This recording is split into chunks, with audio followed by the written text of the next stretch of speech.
Hello, my name is Abby Cook and I'm the Study Abroad Coordinator at Montana State University Billings. I am here to talk with you about study abroad and what that could mean for you. So the first question that you need to ask yourself is, why should you study abroad? It will boost your academic and professional resume. It will give you a whole ton of options going forward into the future. It impresses future employers and potential graduate schools.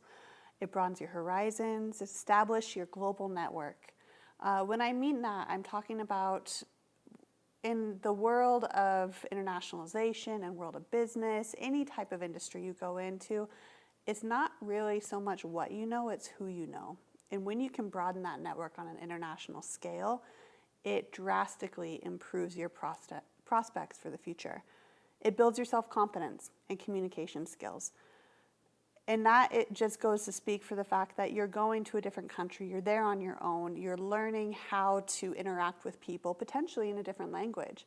Even if you don't necessarily need to know that language to study in that foreign country, you are having to learn how to survive in a different country, different culture, and it makes you get out of your comfort zone, which inevitably boosts your self-confidence tremendously.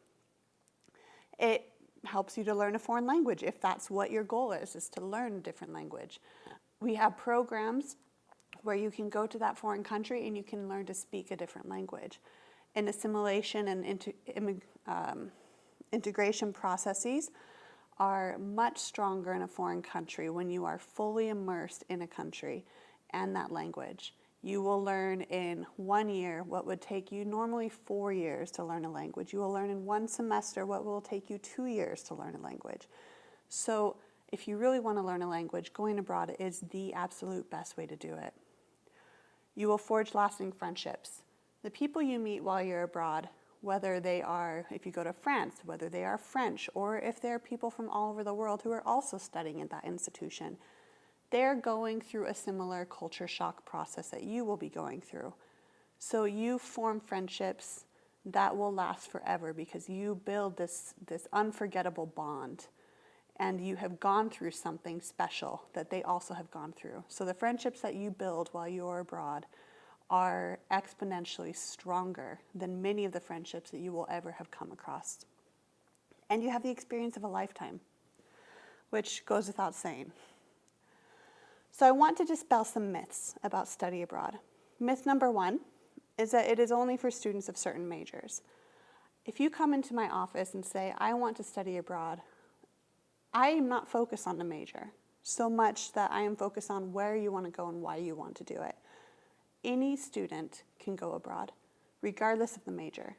It can be easier for some majors, but any student can go abroad, and a lot of times the students who go abroad are able to go abroad and study in fields that they're interested in, fields that go back to their degree program so they don't lose time.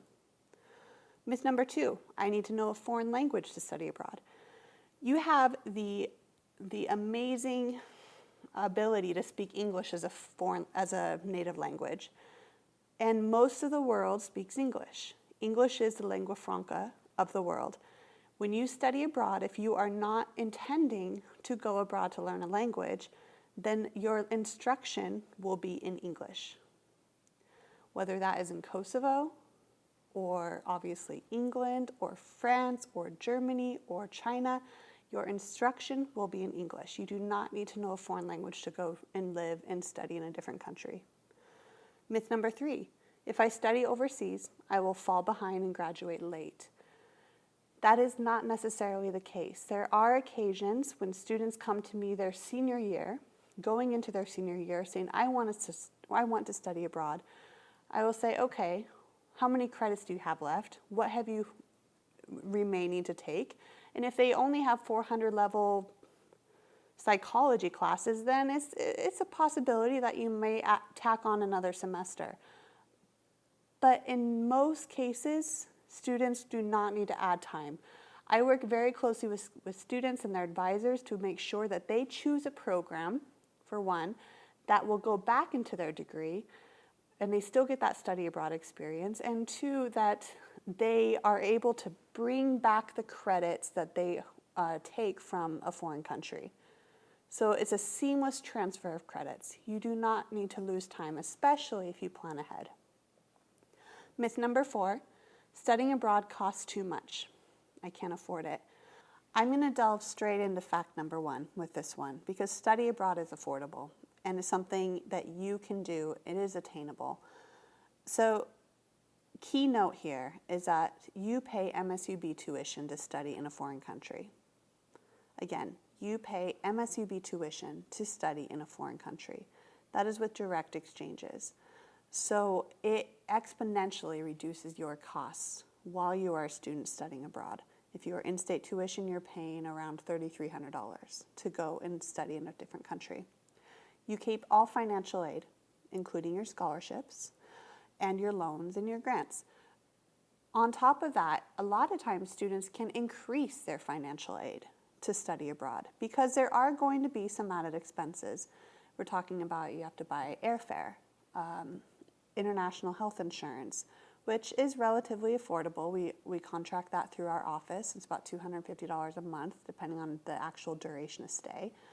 You have to buy a visa potentially or pay for a visa to get in a different country. If you don't have a passport, you have that added expense. The cost of room and board you have to consider as well, and all of that will be laid out on our website because every country is a little bit different. But when you tally those up, a lot of times what you can do is you can go into the financial aid director or the associate director, and they will modify your financial need based upon those added costs. So while you pay MSUB tuition, you still have these added costs, but your financial aid package also increases to supplement those added costs. So study abroad is affordable, and it is much more affordable to go abroad when you are a student than to do so as a tourist, for example, later on in your professional career or your personal life. There are scholarships available. We have a foster family endowment for study abroad in our office, which can give you up to $1,000 per trip. That is very attractive and it's very helpful. There's also a slew of MSUB scholarships that can still be applied to study abroad, even if they're not study abroad specific, because you still are an MSUB student. You're still registered for placeholder classes while you're abroad. There are also a ton of scholarships specifically designated for study abroad on a national level. And those are something that we have listed on our website as well. Some that pop out, very attractive scholarships, the Gilman, Fulbright, the Bourne scholarships. Essentially, these scholarships are specifically designated for study abroad, and they can be upwards to $10,000 to $15,000 for a trip for a year, for example, maybe closer to $5,000 to $8,000 for a semester. They are competitive, but they are very nice scholarships. And then another thing to keep in mind is that living expenses are exponentially cheaper in different countries than they are in the United States, particularly for students. Because even though you don't think of France or Germany as being cheap countries, they are for students because the government subsidizes a lot of different added fees and housing and food and entertainment and flights, travel. They subsidize that for students, whereas in this country that doesn't happen very often. So a meal in France, for example, as long as you eat at the cafeteria, that will be maybe 2, 3, 4 euros tops, and that's the equivalent of about maybe $5 here, $4 to $5. So if you compare that to what you pay here to get a meal, it's considerably cheaper. Your train tickets are going to be cheaper. And then if you're really on a budget, then you might consider some places that are even cheaper than that, like going to China, for example, or to Kosovo, or to Macedonia, where the cost of living is considerably cheaper. Another thing to keep in mind is the exchange rates are favorable for the US dollar. I say that with the exception, for the most part, of the UK, which the pound is higher exchange rate than the US dollar, but the pound is still weaker than it was a year ago, for example. So the exchange rate now is more favorable than it has been in 15 years. So fact number 2, you will regret not going abroad, particularly as a student. And I say this because college graduates who were surveyed who did not study abroad, that is their number one regret after graduating. And you have the resources while you are a student to go abroad, to go and have this experience of a lifetime, this transformational opportunity for you. You have resources like myself, our office. You have the host institution, our counterparts there to help you through these processes of, okay, now we need to set up a bank account. Now, okay, you need a new SIM card. Let's do that. You need to go through orientation. You need some cultural adjustment support. That is available for you. When you go abroad by yourself, that's not available. Or you have to actively seek out, okay, where do I go to get this type of support? So you have the resources, you have the financing to make it happen, as we discussed in the last slide. So my big thing to students is don't graduate with regrets. This is your chance to go abroad, and most students who do go abroad do it during their undergraduate careers because it is the most feasible to do so. Fact number 3, studying abroad will improve your job prospects.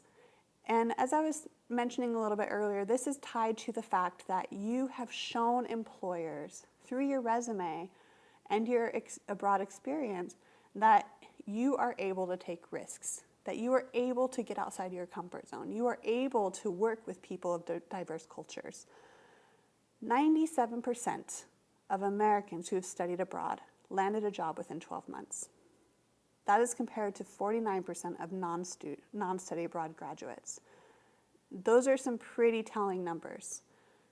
Again, study abroad translates to extra skills that you will have, because when you think about it, how many people are graduating just from MSUB in your degree every year? Then when you broaden that on a Montana scale, on a regional scale, on a national scale, there are thousands upon thousands of people who have your exact same degree. So you need to set yourself apart. You need to give yourself a unique strength, and study abroad will do that. Only 10.9% of undergraduate Americans studied abroad in 2018 and 19. And that at MSUB is 1.13% in that same time frame. So the numbers are dismal. So take advantage of study abroad and go and have an amazing experience and actually improve your prospects down the road. So the next big question is, okay, where do you go? Well, this map is an illustration of where you could potentially go. You could go beyond that. It just takes a little bit more processing, but we can basically send you anywhere in the world. Again, if you want a direct exchange, you need to kind of stick to the colors that we are labeling here. Blue is direct exchange. We can send you to about 12 different countries for a direct exchange program. And then yellow is a language program. If you want to go study in a different country and you want to learn a language, Spanish, Mandarin Chinese, French, then you can go and you can study that language. The direct and language exchanges, we have those options. And then CCIS Abroad is a consortium that we work with that gives you a slightly reduced cost to their normal programming. It is cheaper than the average study abroad outside program offering, which is around $15,000 to $20,000 per semester. So this is going to be cheaper than that, but not nearly as cheap as our direct exchanges. That's in green. So there are other options for you if you want to branch outside of what our traditional offerings are. We can send students within our program option, within our country options, we can send students to about 15 to 20 different programs. Now, another option to consider, if you're on the fence about going abroad, you're not really sure, you want to actually take that step by yourself, it's a big commitment, you've never been outside of Montana or this region, you've never been anywhere without your parents, that's fine. Consider a faculty-led program. These programs run nearly every year. Sometimes they go to various different locations. You're going with a group and a faculty member. Things are taken care of for you. You're basically along for the ride and for the educational experience. They're tied to credit-bearing courses, so you get the credit to boot. In May of 2021, we're anticipating about 3 to 4 programs going, depending on interests of students. One of our more popular one has been the art program, and that goes to Italy.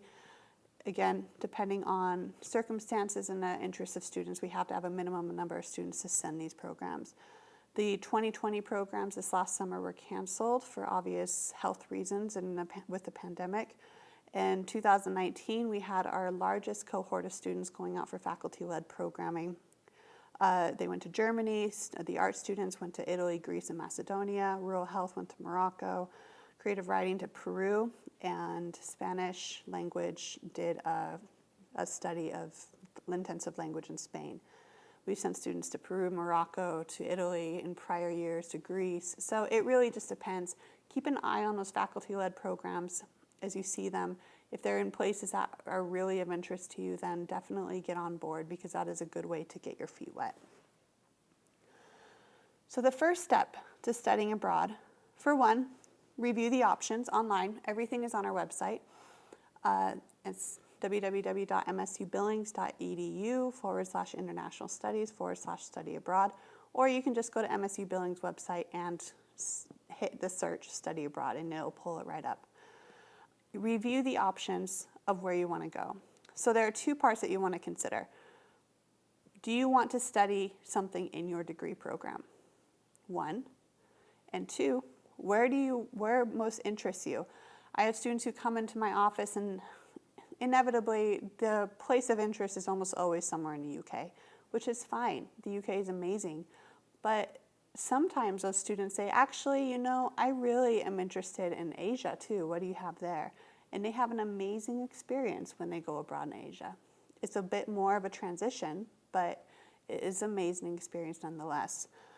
Step 2, you apply. So a lot of times, I got ahead of myself, I apologize. After you figure out where you want to go, get in touch with me. I will set up a personal meeting, consultation, and go through the options, go through the process with you once again, and kind of direct you or steer you and figure out where exactly you want to go based upon what you want to do in your future academic and professional careers. Then you apply. You can download, it's a writable PDF on our website. Download the application, just start filling it out. It looks daunting because it's long, but a lot of it is just basic paperwork. You do have to get 2 letters of recommendation, so start early on those. And keep in mind some very important deadlines. We have the spring deadline of October 1st. That's if you want to go abroad in the spring. The application deadline is the semester prior on October 1st. If you want to go abroad in the summer or the fall, the application deadline is March 1st. Okay? Faculty-led deadlines, they really vary. A lot of times we try to set them at December 1st. There are going to be some fluctuations there and some flexibilities depending on a program, so you just need to pay attention to those individual programs. Attend a live interview. So that's an interview with myself and somebody else from our office, or if it's a faculty-led program, then with the faculty. Apply for scholarships. And I say step 3 here because that's when you have already started the process, you're through the process. But really, if you are dedicated in studying abroad, I would recommend start looking at scholarships a little bit earlier, because sometimes those application deadlines for scholarships will be before the actual application deadline for actually going abroad. So start looking at scholarships early, and you can get some good money out there. You can get some good financing if you are dedicated and you put really good thought into your proposals, into your essays.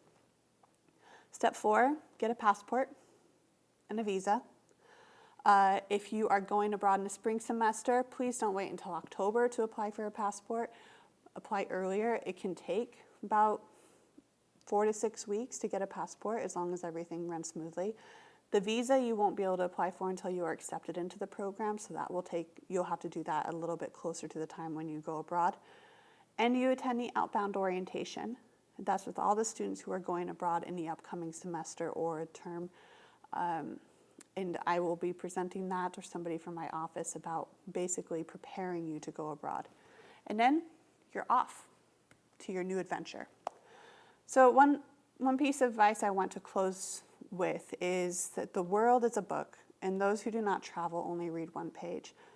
I have basically done it all when it comes to living, studying, traveling as a tourist or language learning or interning or working as a full-time employee abroad. And I can tell you that it will open your eyes. I tell you that from my experience personally and from experiences with working with students who go abroad and what they undergo. It's such a transformative experience. And you are not truly seeing the world until you live and breathe a different culture. And life begins at the end of your comfort zone. If you stay in your box forever, you really won't live very much. So get out of your comfort zone, take a breath, take that step, walk through the door, and go abroad. And we are here to help you. I hope to see you in my office. Thanks.